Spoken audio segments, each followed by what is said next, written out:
ছাত্ৰ-ছাত্ৰীসকল তোমালোকক মোৰ চেনেললৈ স্বাগতম জনাইছোঁ।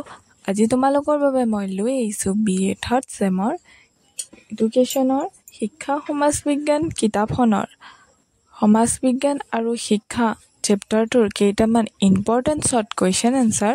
আহা আমি ভিডিঅ'টো আৰম্ভ কৰোঁ। 1 নম্বৰ প্ৰশ্নটো হৈছে জৰীপ পদ্ধতি বুলিলে কি বুজা? উত্তৰটি হ'ল যিকোনো এটা বিষয়ৰ ওপৰত সামাজিক গৱেষণা কৰিবলৈ যোৱাৰ আগতে সেই বিষয়টো সংক্ৰান্তত যেতিয়া আমি তথ্য পাতি সংগ্ৰহ কৰোঁ সেই পদ্ধতিকে জৰীপ পদ্ধতি বোলে। ইংৰাজীত ছাৰ্ভে শব্দটোৰ অভিধানিক অৰ্থ হ'ল টু লুক অভাৰ। 2 নম্বৰ প্ৰশ্নটো হৈছে তুলনামূলক পদ্ধতি কি? উত্তৰটি হ'ল তুলনা পদ্ধতিক নিত্যব্যয় পদ্ধতি নামেৰেও জনা যায়। এই পদ্ধতিত বিভিন্ন ধৰণৰ বা দলৰ মানুহৰ তুলনা কৰা হয় যাতে তেওঁলোকৰ জীৱন ধাৰণৰ পদ্ধতিৰ পাৰ্থক্যৰ লগতে সাদৃশ্যও জানিব পৰা যায় আৰু এইদৰে মানুহৰ সামাজিক আচৰণৰ সূত্ৰ বিচাৰি উলিয়াব পাৰি। 3 নম্বৰ প্ৰশ্নটো হৈছে নমুনা বা ঘটনা অধ্যয়নৰ পদ্ধতি কি? উত্তৰটি হ'ল এটা সামাজিক এককৰ জীৱন সামগ্ৰিক আৰু গভীৰভাৱে অধ্যয়ন কৰি তথ্য উদ্ঘাটন আৰু বিশ্লেষণ কৰা পদ্ধতিটোৱে হ'ল নমুনা বা ঘটনা অধ্যয়ন কৰা পদ্ধতি। এই সামাজিক একক এজন ব্যক্তি, এটা পৰিয়াল, এটা সংস্থা, এটা সাংস্কৃতিক সমূহ বা সম্প্ৰদায়ো হ'ব পাৰে। এই পদ্ধতিয়ে অধ্যয়নৰ বাবে লোৱা বিষয়টোৰ প্ৰতি মিনিটৰ বিতং অধ্যয়ন কৰে। 4 নম্বৰ প্ৰশ্নটো হৈছে নিৰীক্ষণ বা পৰ্যবেক্ষণ পদ্ধতি কি? উত্তৰটি হ'ল যিকোনো বৈজ্ঞানিক অধ্যয়নৰ সফলতা নিৰ্ভৰ কৰে নিৰীক্ষণ বা পৰ্যবেক্ষণৰ ওপৰত। সকলো বৈজ্ঞানিক গৱেষণাৰ বাবে পৰ্যবেক্ষণ হ'ল এক প্ৰাথমিক আৰু উমৈহতীয়া পদ্ধতি। 5 নম্বৰ প্ৰশ্নটো হৈছে সাক্ষাৎকাৰ পদ্ধতি কি? উত্তৰটি হ'ল সাক্ষাৎকাৰ সূচী মানে হ'ল এখন প্ৰশ্ন তালিকা বা সূচী যিখন প্ৰত্যেক সাক্ষাৎকাৰ তথ্য সংগ্ৰহ কৰিবৰ কাৰণে গৱেষকসকলে ব্যৱহাৰ কৰে। 6 নম্বৰ প্ৰশ্নটো হ'ল শিক্ষা সমাজ বিজ্ঞানৰ প্ৰকৃতি কি? উত্তৰটি হ'ল শিক্ষা সমাজ বিজ্ঞানৰ প্ৰকৃতি সম্পৰ্কে তলত আলোচনা কৰা হ'ল। প্ৰথমটো হৈছে শিক্ষা সমাজ বিজ্ঞান হৈছে সমাজ আৰু শিক্ষাৰ মাজৰ সম্পৰ্কৰ সৈতে জড়িত বিষয়সমূহ অধ্যয়নৰ সমাজ বিজ্ঞানৰ এটা শাখা। 2 নম্বৰটো হৈছে শিক্ষা ব্যৱস্থাত সমস্যা সমাধানৰ ক্ষেত্ৰত সমাজ বিজ্ঞানৰ নীতি আৰু পদ্ধতিৰ প্ৰয়োগ কৰা হয়। 3 নম্বৰ পইণ্টটো হৈছে ইয়াত শিক্ষাৰ প্ৰতিষ্ঠান আৰু সংগঠনৰ সমূহ বিশ্লেষণ কৰা হয় আৰু তাৰ লগতে শিক্ষা আৰু সমাজৰ অন্যান্য উপাদান যেনে অৰ্থনীতি, ৰাজনীতি আৰু ধৰ্ম আত্মীয়তাৰ মাজত থকা সম্পৰ্ক অধ্যয়ন কৰা হয়। 4 নম্বৰ পইণ্টটো হৈছে ইয়াত সমাজ বিজ্ঞানৰ গৱেষণাৰ ফলাফলসমূহক শিক্ষাৰ কাৰ্যকলাপৰ পৰিকল্পনাৰ আৰু এই পৰিকল্পনাবোৰ বাস্তৱায়িত কৰাৰ কাৰ্যকৰী পদ্ধতি উন্নত ব্যৱহাৰ কৰা হয়।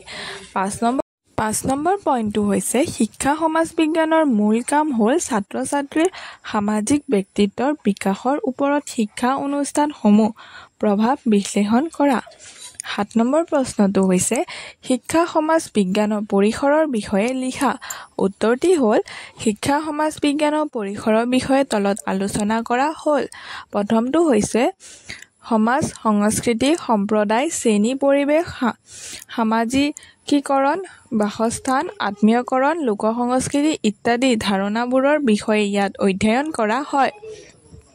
2 নম্বৰটো হৈছে ইয়াত ভৌগোলিক অৱস্থানৰ ওপৰত ভিত্তি কৰি শিক্ষা ব্যৱস্থাৰ তুলনামূলক বিশ্লেষণ কৰা হয়। 3 নম্বৰটো হৈছে সামাজিক স্তৰীকৰণ। ইয়াত শিক্ষাৰ ওপৰত জাতি, ধৰ্ম আৰু শ্ৰেণীৰ প্ৰভাৱৰ বিষয়েও ই অধ্যয়ন কৰে। 4 নম্বৰটো হ'ল শিক্ষা আৰু ৰাজনৈতিক ব্যৱস্থা। আধুনিক সমাজ শিক্ষা চৰকাৰৰ দ্বাৰা নিয়ন্ত্ৰিত আৰু ব্যক্তিগতভাৱে পৰিচালিত প্ৰতিষ্ঠানত প্ৰদান কৰা হয়। 5 নম্বৰ পইণ্টটো হৈছে গণতান্ত্ৰিক দেশত শিক্ষা ব্যৱস্থাত সাৰ্বজনীন শিক্ষাৰ ওপৰত গুৰুত্ব দিয়া হয় কাৰণ শিক্ষাৰ অবিহনে গণতন্ত্ৰ সফল হ'ব নোৱাৰে।